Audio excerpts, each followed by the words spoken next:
Hey guys, and welcome back. Today we're going to be talking about, is California ruining the Phoenix, Arizona real estate market? You're going to want to stay tuned. We'll see you on the other side. Good morning, good afternoon, or good evening, no matter what time it is. Hope that you guys are having a fantastic day. I'm here with my outstanding host, Josh Zuniga. You stuttered on that one. I f***ed that one up, but we're going to roll with it. We're rolling with this one. So, guys, today what we're really talking about is California ruining the Arizona housing market. I've got some really interesting stats. You want to go through them here real quick? Let's make it happen, yeah. Okay, so really a bulk of our buyers are coming from 4 geographic regions, and it's pretty obvious that California is a big part of that. So California is number 1. Let's just get rid of that right here. Washington State is number 2. Colorado is number 3. I didn't expect that. That's very surprising stat. Did not expect that. Didn't expect that either. I did kind of expect Illinois just because of the mass migration from Chicago. That's always been a thing, yeah. It's always been a thing, but I mean, that's been going on for generations, right? Yeah. So not a big surprise there, but let's talk about California specifically, because I think California is getting some undue blame. If we look at the stats, it's really not that impressive. So like out of California last month, there was 711 purchases here in the Phoenix metro area from Californians. 211 of those sales were all cash. The median sales price was $420,000. I would have expected that to be higher. At least in the 7s or 8s. Yeah, for sure, because the median price in California is so much greater that I think they'd be buying $800,000 homes, but apparently that's not the case. They're probably buying McMansions, what they think. In their eyes, you can probably get a condo for $500,000. Yeah, because they're probably living in like a 1,200 square foot, 2-bed, 1 bath. And renting. Or renting, now they're coming here and they're saying, wait a minute, I can buy a house, in Queen Creek that's, pretty substantial size for $420,000. Yeah. But they're only 6% of the marketplace. Wow. I would have expected like 20 to 25%. I definitely would have. I don't know how recent that stat is, but if that's close. within the last 60 days. 60 days? Yeah. Okay, cool.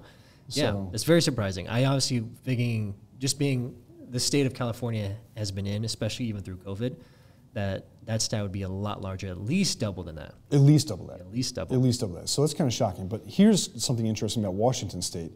There's only 358 purchases, so they've got about 3% of the market share, but the median sales price is higher at $500,000. Wow. So did not expect that. Wow. 110 sales out of those 358, so about 30% of those were actually all cash.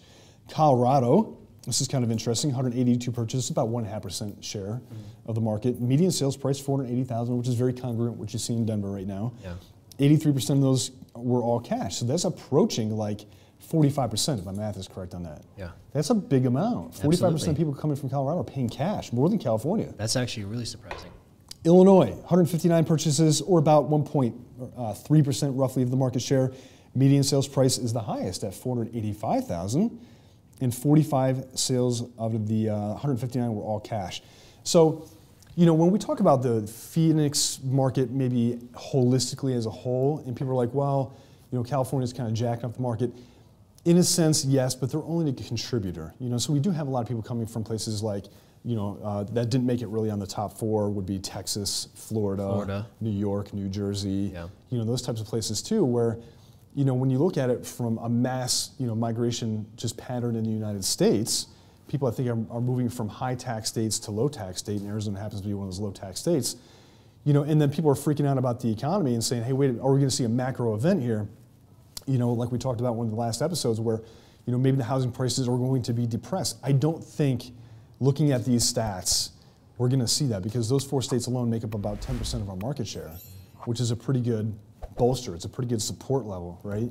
So what are your thoughts? Well, even just looking at that, there was another stat that we talked about earlier. Arizona is ranked number 7 as far as inbound migration from other states, right? That's a pretty good. That's a pretty good number, I would say. Obviously, Texas is in there, Florida's in there. Even surprising, Boise, Idaho. Idaho was like almost number. Was actually. I didn't know Idaho was 1. that sexy. I didn't think so. I know, just from all the investors that I talked to, Boise, Idaho is a hot spot. Clearly, it is, right? Just moving out from other states and going to a place that's obviously more economically beneficial than being like somewhere like in California or maybe even Seattle. Do I think that Californians are affecting the Arizona market? No. Like you said, being a contributor. I think that there's just some headlines that are really catching people's eyes, like, oh, everybody's coming here and paying cash. But just the numbers that you're saying, only 30% of those people are actually paying cash. They actually have the funds to actually come in and do it. But even at a price that's like $500,000, right? Yeah. Like you said, we expected it to be a lot higher. They're on average, if it was probably even spending like 1 to 1.2 easily in California. So when coming here and getting that kind of house, you know, for $500,000, you get a lot more for your money. Well, I think they're being smart and they're shrinking their lifestyle. Which is really smart for anybody, yes. Yeah, maybe not, I should rephrase that. They're just moving laterally, you know, and so like they had a 3-bedroom house, they're moving into a 3-bedroom house. They're not going super extravagant. My perception was completely different. Yeah. And here's a cool another thing, because we talked about like what has been the growth, you know, since I think the census that I pulled out just a few years ago. I remember we were at like 4.2 million people here within Maricopa Metropolitan, right? Yep. You just pulled it up for the census for 2019. We're over 7 million people. That's for the state of Arizona. Though, state of Arizona. So, yeah, okay. You know, but yeah, we're seeing a massive percentage of growth. Yeah. But when's it stop? I don't think it's going to. But I think we have some supply issues, right? Like we can only build homes so fast. We can only build infrastructure so fast. You know, we saw a lot of development on the 303, the new part of the Loop 202. You know, so like we see the infrastructure going in wider and wider and wider, but we are bound a little bit geographically. We're in a valley, you know? And so like when can we actually stop? And I think a lot of the new growth is going to happen in the Southwest Valley. Places like Buckeye, Tolleson, Goodyear, Avondale. Maricopa is going to be a big one. Maricopa is going to be on the map. Within the next 2 to 3 years, that place is going to go gangbusters, right? Because you can probably find a house there for around $300,000, which is kind of hard anywhere else, whether within Phoenix. Yep. And I know just between you and I, there's... Sorry, we got some music going. No idea what's happening. That was intermission. Sorry about that, guys. We had a little ad run through, right? Within the next 2 or 3 years, Maricopa is going to There's another one. Jesus. There's a pop-up, huh? Just mute it. It wasn't working. Hey, I just heard, though, it was like, are Californians pushing? Was it really? Yeah. If you guys are listening, guys, that's our podcast guy over there is Justin. He's doing an amazing job. We're going to continue and roll this because this is very organic and that's funny. Anyways, so yes, Maricopa is like one of those major cities that's going to be seeing a trajectory that's going to be unheard of, like we've seen. Queen Creek, like you say, is going to be another one. So, like you're saying, we are pretty dense here within Maricopa, like the Phoenix. But like you said, we're going to be going further and further and further out. As far as the inbound migration from other states, that's great. But not even just from, you know, residents coming in. We're having billion-dollar companies coming in and building their infrastructure there. Massive infrastructure. Massive infrastructure. And guess what? That's going to be more jobs. That's going to be more economic growth. That's going to be more people that are going to be moving here. And people are worried about their home prices. Guess what? Those are going to continue to grow up because the lack of supply that we do have now, there's going to be a continued demand. So your prices are going to be going up further and further and further. And we're probably going to see our appreciation, you know, compared to other states that aren't seeing this kind of growth, continue to rise, and we're going to be insulated even more if there is any type of correction, right? Yep. Because the jobs that are going to be coming here are the ones that aren't going to be available anywhere else. Yeah, 100%. You know, and I really like that you pointed out Maricopa because I think that is the new hotspot, 100%. Yeah, even there's a lot of students that are actually going there. They're starting to build, you know, satellite campuses from like ASU, U of A, you know, and they're starting to make it happen. Like, you know, they're going to be building some smart hospitals. I know that's on the chopping blocks as well.